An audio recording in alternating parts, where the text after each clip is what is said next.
Começa mais um programa Saúde e Bem-Estar, aqui pela TV Grandourados, a TV da família douradense que você já conhece. E lembrando também que os nossos programas você pode acompanhar pelo YouTube, no nosso canal Produtora TV Grandourados. Novamente aqui no Instituto de Neuropsiquiatria, vou conversar com a doutora Elizabeth Castelon sobre um tema muito relevante, que é esquizofrenia. É um distúrbio que afeta a capacidade da pessoa pensar, da pessoa sentir e se comportar com clareza. Mas a doutora, que é psiquiatra, vai falar com propriedade sobre esse distúrbio. Doutora, tudo bem? Muito obrigada por estar aqui conosco novamente. Obrigada, eu que agradeço. A esquizofrenia. Então, a esquizofrenia ela é um transtorno psiquiátrico que atinge mundialmente cerca de 1% das pessoas. Então, com isso é um transtorno frequente. E ele é um transtorno muito grave, muito sério, né? Ele seria das doenças psiquiátricas talvez a mais séria, a mais grave, a que mais prejudica a pessoa. E aí, assim, por quê? Ela é uma doença que geralmente começa nos homens por volta dos 20 e poucos anos, ou até um pouco antes, na idade de 18, entre os 18 e 20 e poucos anos. Na mulher começa quando está se aproximando ali dos 30 e poucos anos. Mas por que ela é tão grave assim? Então, a gente divide a esquizofrenia em alguns grupos de sintomas, né? Sim. O mais evidente são os que se chamam sintomas positivos, que são sintomas que têm a ver com a perda da capacidade de diferenciar entre realidade e fantasia. Então eu começo a ter alucinações, então tipicamente vozes que estão comentando sobre mim, ou vozes que estão me mandando fazer as coisas, por exemplo, me suicidar, por exemplo, me cortar, ou matar uma outra pessoa, ou cumprir com determinados rituais. Então vozes de comando, vozes comentadoras, vozes que me xingam. Então isso é muito perturbador. Eu posso começar também a ter alucinações. Então as vozes, aliás, são as alucinações auditivas, mas eu posso ter também alucinações visuais. E começo a ter, no meu distúrbio de realidade, eu começo a ter o que a gente chama de delírio. Delírio é uma convicção, é uma crença inabalável. Quer dizer, eu estou absolutamente convicta disso, embora muitas vezes seja, especialmente na esquizofrenia, sejam crenças que não fazem sentido nenhum. Por exemplo, eu acredito que eu sou Deus, mas ao mesmo tempo eu vou trabalhar de manhã, ou eu acredito que a máfia está me perseguindo, ou que as pessoas estão conseguindo extrair meu pensamento, roubar meu pensamento, ou inserir pensamentos dentro de mim, ou me enviar radioatividade, ou que pedaços meus estão se perdendo. Assim, são crenças que a gente chama de bizarras, porque elas são, obviamente, o próprio senso comum te diz muito claramente que aquilo é impossível. Uhum. E aquela pessoa, apesar de ser uma pessoa inteligente, ela cai nessa convicção, e como eu disse, a convicção é inabalável. E ela é uma convicção que vai se espalhando para todas as dimensões da sua vida. Então, assim, se você tenta me convencer, chega uma hora que você também faz parte da máfia. Então, aspectos da minha vida cotidiana, pessoas do meu dia a dia, elas vão ficando cada vez mais envolvidas nessa minha construção delirante, na construção desse mundo fantasioso que eu faço. Então, eu falei dos delírios, das alucinações, mas o que se acompanha, esses sintomas se acompanham de desorganização do pensamento.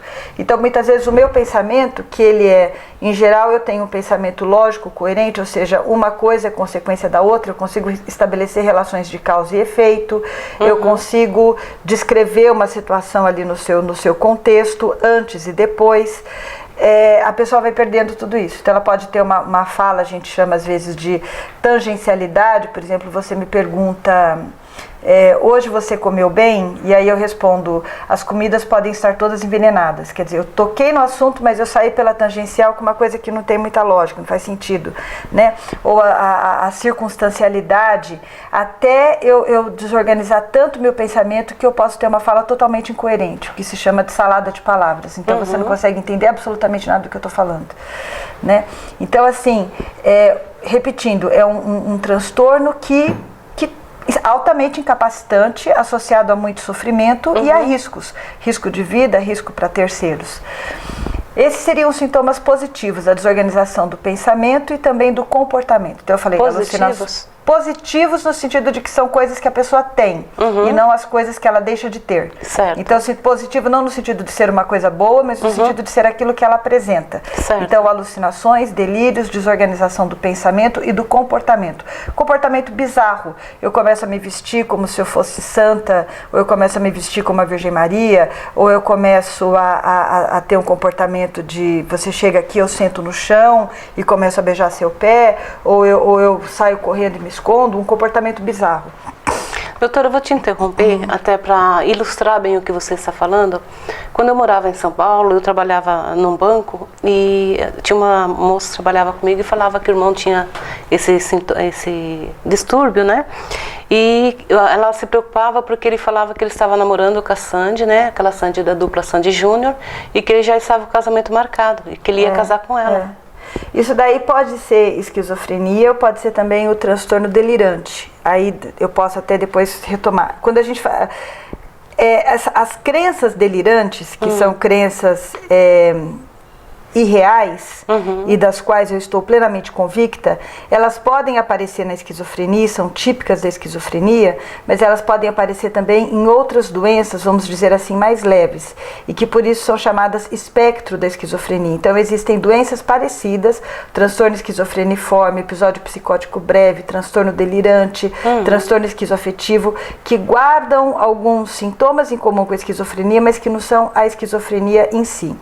Aliás, a própria esquizofrenia que eu estou tentando descrever, ela no fundo também é muito rica em variabilidade. Então, dentro daquilo que a gente tenta engavetar como esquizofrenia, a variabilidade de sintomas é muito grande e a variabilidade de gravidade, os graus de severidade também diferem muito. Por que eu estou frisando isso? Porque quando eu dou para uma família o diagnóstico de esquizofrenia, isso pode abalar demais as pessoas, o próprio paciente e os familiares, por acreditarem, então ele está diante de uma doença gravíssima e que inexoravelmente vai evoluir de uma forma muito trágica, incapacitante, etc. Esse não é o fato. Então, dentro da própria esquizofrenia, existem casos, e muitos casos, de uma evolução mais benigna. Existem casos de remissão por muito tempo, ou de depois, por exemplo, episódios esporádicos curtos e breves, enfim. O que eu quero frisar aqui é que nem todo mundo que tem essas crenças delirantes tem a doença esquizofrenia, podem ser doenças parecidas. Certo. Por exemplo, nesse caso que você está falando, a gente chama de síndrome de Clérambault, ou delírio romântico. O delírio romântico pode acontecer na esquizofrenia, mas como eu falei, em doenças próximas à esquizofrenia, mas que não tem a mesma gravidade. E aí eu disse que mesmo a esquizofrenia também tem gravidades diferentes. Então, se um familiar seu recebe o diagnóstico de esquizofrenia, não o encaixe imediatamente nessa coisa de uma doença terrível e que ele nunca mais vai poder fazer nada, não vai poder trabalhar, não vai poder fazer nada. Aliás, tem um estudo que acompanhou milhares de pacientes e chegou à conclusão, quer dizer assim, mais de 1000 pacientes, né, e chegou à conclusão de que só 20% dos casos são realmente tão tristes assim e altamente incapacitantes. Mas como eu ia dizendo, eu estava falando dos sintomas positivos, que são aquilo que a pessoa apresenta. Os sintomas negativos são aquilo que a pessoa perde, aquilo que ela deixa de ter, e é principalmente a vontade, a motivação, o ímpeto, a energia e a socialização, a emotividade. Então, uma pessoa que fica com um afeto, parece que ela fica mais indiferente às coisas. A gente chama de embotamento afetivo. Ela parece que não consegue ter empatia, não consegue compartilhar da emoção do outro e também não tem motivação, não tem aquela vontade de participar. Então, por isso que a gente chama de sintoma negativo. É aquilo que a pessoa perde. Muito importante, a gente acorda de manhã, eu vou trabalhar, eu vou tomar café da manhã, eu vou limpar essa casa, eu vou dar um jeito nas coisas e eu não vou ficar sentada, parada o dia inteiro. Então, um dos sintomas da esquizofrenia também pode ser esse, são a classe, o grupo dos sintomas negativos. Além disso, também muitos pacientes têm depressão e ansiedade, e muitos pacientes têm o que a gente chama de prejuízo neuropsicológico, que são as pessoas que começam a ter dificuldades de atenção, de memória, de concentração, de planejamento. Então, esses sintomas também não vão acompanhar todos os casos de esquizofrenia, mas alguns vão desenvolver o que a gente chama até de síndrome deficitária da esquizofrenia, que são esses déficits neuropsicológicos. Então você está vendo que é uma doença frequente, 1% da população, acomete tanto homens como mulheres, aparece em todas as culturas, ela tem uma variabilidade muito grande, exige sempre tratamento, sempre tem que procurar o psiquiatra, e essa pessoa vai ter que ser acompanhada a vida inteira, mesmo que remita, mesmo que ela esteja bem, ela precisa continuar tendo um acompanhamento, e de preferência até tomando uma medicação por longos anos, tá? Mas é muito variável. Criança, existem casos de criança com esquizofrenia também, mas é bem menos frequente. Certo. Mas tem também. E aí a criança vai ter também delírio, alteração de comportamento, alteração de pensamento. Doutor, e como que vive uma pessoa que tem esse transtorno? Então, aí vai depender do tipo da gravidade do transtorno e vai depender muito do apoio familiar e social. Uma das coisas que mais prejudicam a pessoa com esquizofrenia é o estigma. Então, a pessoa começa a sofrer muito preconceito. Né? Você é esquizofrênico, nossa, é esquizofrênico, ele é louco, ele não pode trabalhar, a gente não pode ficar muito perto dele, a gente tem medo dele, o que é um pensamento assim muito, vamos dizer, desinformado, fruto de uma desinformação. A gente sabe que a maior parte dos crimes são cometidos por pessoas que não têm esquizofrenia, e que a pessoa que tem esquizofrenia, ela não se torna assim totalmente imprevisível por causa disso. Nossa, é uma pessoa que a qualquer momento pode... Não, se você conhece aquela pessoa, você vai percebendo também, não é? E muitas pessoas normais também podem fazer coisas terríveis. Então não tem motivo para ter medo daquela pessoa. Pelo contrário, na maioria das vezes a pessoa vai estar deprimida, apática, isolada, se sentindo estigmatizada, marginalizada, e é uma pessoa totalmente benéfica, uma pessoa totalmente inocente, né? Ela não vai causar, não tem malefício nenhum, não carrega com ela perigo nenhum para outras pessoas. Então o estigma é esse preconceito. Então se a pessoa sofre esse preconceito, muitas vezes dentro da própria família, dentro do círculo de amigos, as outras pessoas vão se afastando dela, então junto com o estigma vem o isolamento. Vem pelo prejuízo de concentração que eu falei. Às vezes, por exemplo, ela pode estar numa fase que ela está com as alucinações, os delírios, aí uma outra fase que ela está muito apática, então fica muito difícil dela ter uma colocação no mercado de trabalho. Então, esse é mais um motivo para contribuir para a baixa autoestima e para o isolamento. Então, em geral, as pessoas com esquizofrenia, elas estão isoladas, elas estão deprimidas e elas estão em ociosidade. Por isso que extremamente importante no tratamento além de dar a medicação, explicar tudo muito bem para o próprio paciente, para os familiares, é a pessoa ter uma rotina estruturada. Rotina estruturada significa não muitas mudanças, não demandas muito complexas, muito difíceis, não pressão, mas atividade contínua. Então, acorda de manhã, vai fazer isso, depois vai fazer aquilo, depois tem que ir para tal lugar, tem que se arrumar, tem que tomar banho, porque eles têm muito essa questão, como eu falei, dos sintomas negativos, a apatia, a falta de vontade de estar fazendo as coisas, então tudo se torna muito difícil. Então você precisa ter um fio condutor onde a pessoa vá se apoiando para que ela tenha aquela rotina. Muito importante a socialização. Então, como você sabe, eu morei 9 anos na Alemanha, lá eles têm muito apartamentos, né? Então eles moram como se fosse uma república dos pacientes com esquizofrenia. Então moram 3, 4 pacientes juntos. E esses pacientes são visitados todo dia, ou toda semana, ou todo mês, de acordo com a necessidade, por geralmente um assistente social, um psicólogo. E aí eles vão conversar sobre as questões, os problemas ali que estão acontecendo no apartamento e vão ajudar as pessoas a estar resolvendo os seus problemas. A rotina de pagar o banco, receber o dinheiro do banco, fazer as compras do mês, os pagamentos, as questões, enfim, as questões da rotina do dia a dia. Então você tem um apoio, porque realmente fica difícil para alguns deles gerir a vida sozinhos. Ele tem um apoio, mas ao mesmo tempo ele tem uma independência. E tem muitas vezes uma colocação no mercado. Aí a gente precisaria de políticas públicas para ajudar a integrar essas pessoas no mercado de trabalho, considerando as suas limitações. Então ele não vai poder trabalhar talvez o período integral, ou ele não vai poder receber a mesma demanda que uma outra pessoa tem que receber. Então, considerando essas particularidades, mas poder integrar no mercado de trabalho. Isso daí seria super importante. Ou conseguir uma outra forma de ter uma atividade. Então, por exemplo, às vezes não vai trabalhar numa empresa, mas vai ter um setor onde eles vão estar produzindo alguma coisa por meio período. Então, essa questão do trabalho, ela é extremamente importante. Importante. Doutora, a gente vai sair para um breve intervalo e na volta eu quero comentar com você, porque essa semana eu já sabia que a gente ia gravar sobre esse tema e eu estava conversando com uma pessoa que trabalha no CRAS. E ela me contou uma situação de uma pessoa que tem esse distúrbio e o problema que a mãe também tem. Então, eles estão vivendo assim, uma situação difícil de conduzir o tratamento para essas duas pessoas. Na volta eu vou te contar. Tá bem.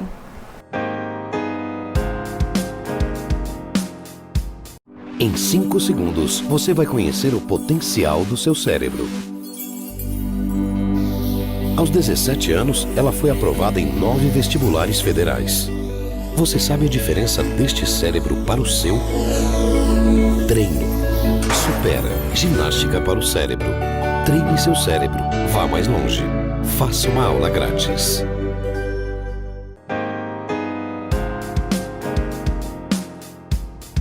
E de volta com o programa Saúde e Bem-Estar, conversando sobre o tema esquizofrenia com a doutora Elizabeth Casselon, que é psiquiatra, claro, você já sabe. E, doutora, eu disse, quando a gente saiu para o intervalo, que eu ia relatar para você uma situação que essa semana eu conversei com uma pessoa que trabalha no CRAS e que tem uma pessoa que tem esse distúrbio de esquizofrenia. E a situação dele, pelo que ela relatou, já está muito avançada, porque é o caso de ele tomar medicamento, e só que ele não toma porque a mãe também tem o mesmo transtorno e a mãe acha que os medicamentos é para matá-lo, que a sociedade está querendo matar o filho dela. E ele diz que está numa situação tão grave que precisa do corpo de bombeiro acompanhar a enfermeira mais a psicóloga para irem na casa dessa mãe e desse filho para poder medicá-los. E que quando chegam lá na residência, eles não querem abrir o portão, o filho se tranca no quarto com chave, às vezes o corpo de bombeiro tem que arrombar. Então, explica um pouco, esse seria um caso extremo? Esse é um caso extremo, mas é um caso frequente. Então, assim, é frequente o paciente com esquizofrenia não querer tomar a medicação. Por quê? Porque a medicação, ela traz, de fato, efeitos colaterais, principalmente, às vezes, a sonolência, Então, o paciente, ele já tem essa apatia, essa falta de ímpeto, de vontade, de energia, e, às vezes, o medicamento piora um pouco isso, Então, isso pode acontecer. Ou, às vezes, nem é o medicamento que piora, mas ele acha que é o medicamento que piora. Além do que, aí, o que acontece? Aí ele vai diminuindo a dose e aí os sintomas, muitas vezes, vão voltando. Quando os sintomas começam a voltar, que são os delírios, as crenças, as alucinações, aí é óbvio que, porque faz parte dos sintomas, achar que você está bem. Porque se eu estou com as alucinações e achando que é você que me persegue, que você está roubando meu pensamento, é claro que eu não vou, ao mesmo tempo, acreditar que eu tenho esquizofrenia e que eu tenho que tomar medicação. Então, faz parte da doença, dos sintomas da doença, não ter uma crítica adequada sobre a mesma. Então, uma coisa é eu ter a minha crítica que eu tenho diabetes e eu entendi, e mesmo assim eu já não obedeço. Outra coisa, o paciente sabe que tem hipertensão e que tem que tratar, também não toma direito o remédio. Quer dizer, paciente já é um capítulo à parte. A gente já não... Agora, imagine uma pessoa que está achando que ele está sendo perseguido e que ele está são, mas que as pessoas é que estão contra ele, que ele tem que se defender das pessoas. Então, é claro que ele não vai querer tomar medicação. Por isso que a gente tem que ter muito apoio da família, da sociedade, para que a pessoa tome sempre, para que esses episódios não aconteçam. Porque quando está tomando, você evita que o episódio aconteça e que a situação fique pior. Quando é muito difícil, às vezes a gente usa até injeções de depósito, porque aí você injeta a medicação uma vez a cada 15 dias ou uma vez por mês e ela permanece na corrente sanguínea e no cérebro por um mês. Eu acho que até o caso então, dessa pessoa... isso daí é uma coisa que a gente faz. No caso dessa mãe e filho, eu não conheço, não sei, mas me lembra um fenômeno na psiquiatria que a gente chama de folie à deux, que é o delírio compartilhado. Às vezes, duas pessoas que vivem em intimidade, mãe e filho, marido e mulher, dois irmãos, pessoas que vivem muito juntas, elas podem se compartilhar o mesmo delírio, Geralmente uma é mais dominante, fornece o delírio, a outra assimila e elas vivem naquela fantasia compartilhada. Às vezes é interessante separar um pouco essas pessoas, ainda que parcialmente, por períodos assim, né? Porque uma está fortalecendo o delírio da outra.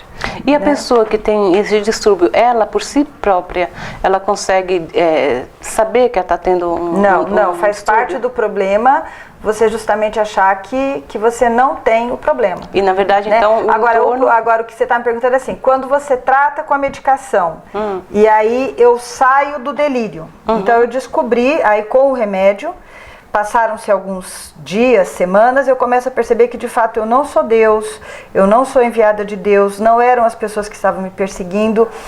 Esse choque de realidade, isso acontece, aí eu vou entender que na realidade eu tenho esquizofrenia. Nesse momento que eu tenho esse insight, eu realmente começo a entender, as coisas começam a se encaixar, que realmente eu tenho uma doença, que é a esquizofrenia, que é o que eu tive toda essa fantasia e tal, isso é muito dolorido.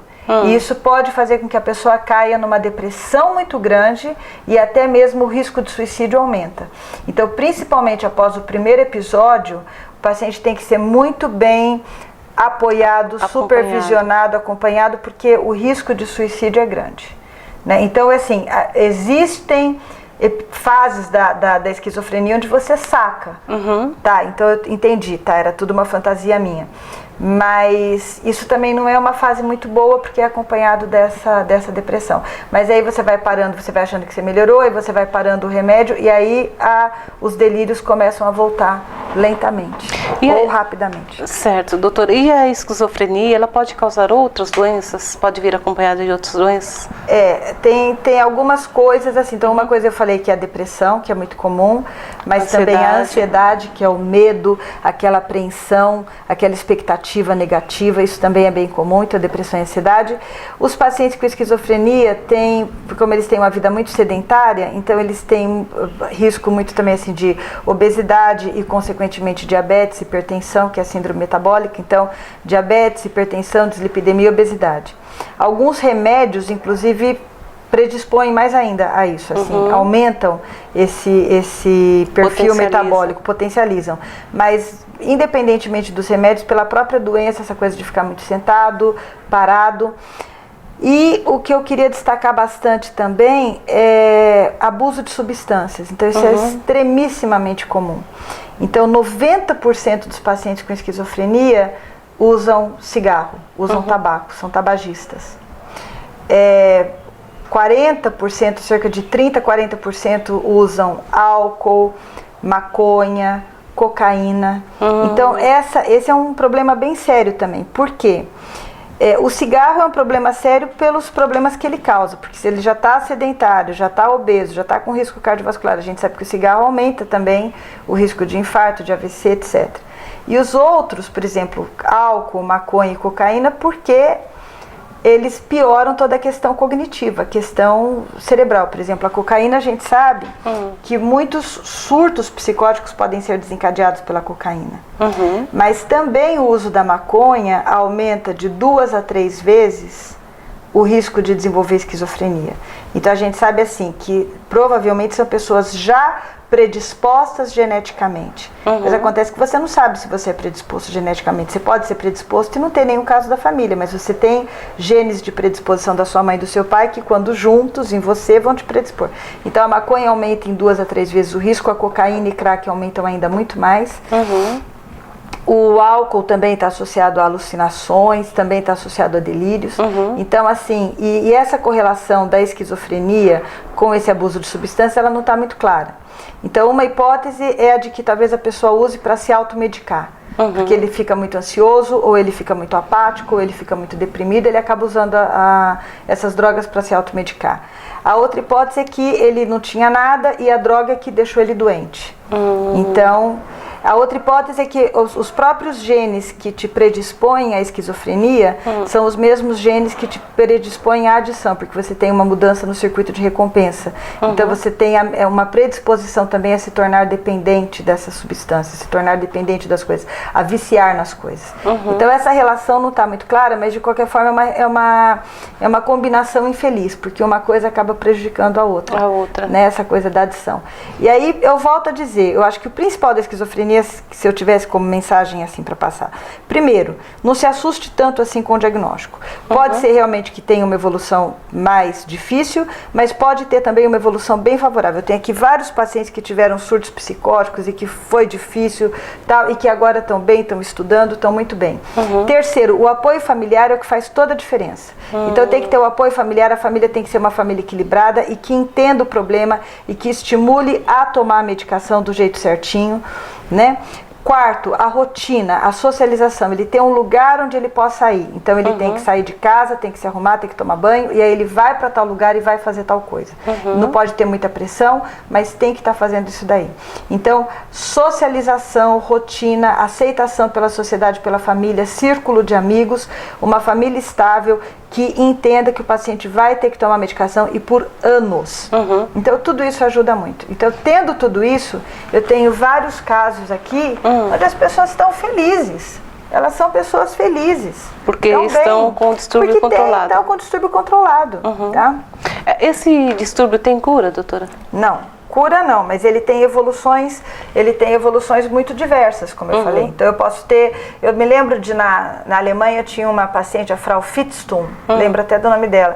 Ela teve um surto psicótico na época da Segunda Guerra, no nazismo, e ela foi até submetida à histerectomia, porque na época, né, nesse pensamento de eugenia, todas as pessoas que tinham problemas, qualquer tipo de problema, eles tentavam esterilizar. Então ela foi submetida à histerectomia, inclusive na época, quando eu estava lá, em 95, foi isso, o psiquiatra-chefe, ele estava até tentando lutar para que ela conseguisse uma indenização por isso, por ter sido esterectomizada durante o Terceiro Reino.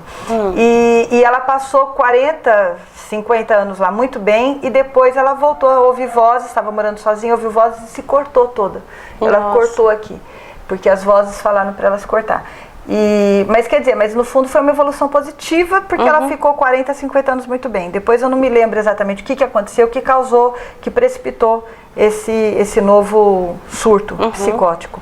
Mas assim, ela não tem cura, mas ela tem evoluções muito diversas, e a maioria dos casos não é tão terrível assim.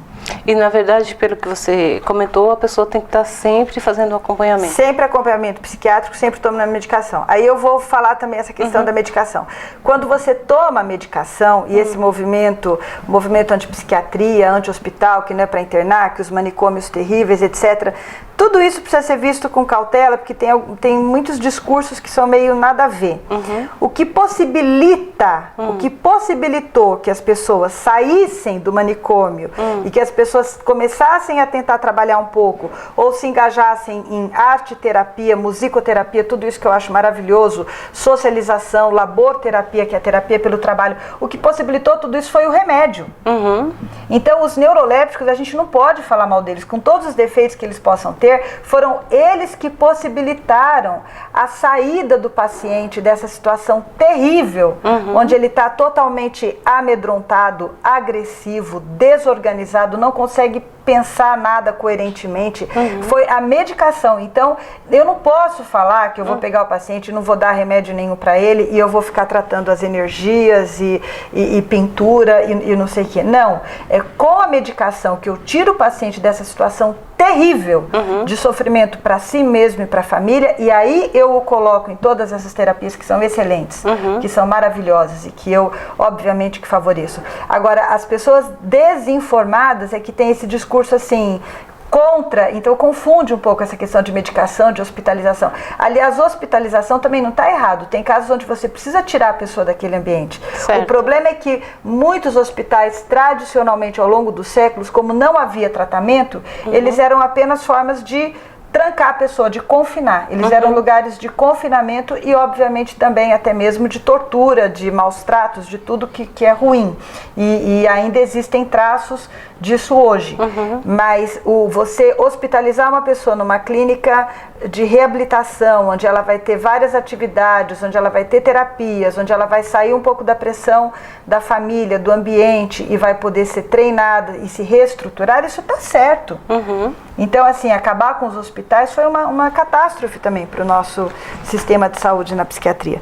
Que isso fique bem claro. Tá certo. Doutora, o meu diretor já sinalizou que a gente está caminhando para o final, mas eu gostaria que você deixasse para quem está acompanhando o nosso programa, tanto pela TV Grandourados como pelo YouTube, se você tem um caso na família ou conhece alguém, né, no seu entorno que esteja com esses sintomas, com esse problema e que precisa de ajuda, com certeza a doutora é especialista nesse assunto e vai poder ajudar. Você poderia, doutora, passar o endereço, o telefone aqui do Instituto para que as pessoas possam até conversar com você e adquirir maiores informações? Não sei, porque parece que é propaganda, né? Fica até um pouco antiético eu fazer isso, não sei. Mas enfim, o Instituto de Neuropsiquiatria e Medicina Integrada, ele está nos sites, né? Ele é só entrar no Google que dá para achar. Eu sou uma psiquiatra que trabalha aqui em Dourados, mas existem vários outros psiquiatras igualmente competentes ou até mais competentes, mais experientes, com mais anos de experiência. Então, assim, existem psiquiatras na rede pública. Então, mas é muito importante, sim, o que eu quero frisar é que é extremamente importante ter o acompanhamento com o psiquiatra, sim, e de fato para o resto da vida. Tá? Ou pelo menos o resto da vida, ninguém sabe, mas pelo menos por muitos anos. Por muitos anos, né? E até para evitar esses surtos, né? Conforme você destacou. Bom, o nosso programa vai ficando por aqui. Eu agradeço a sua audiência e até o nosso próximo encontro.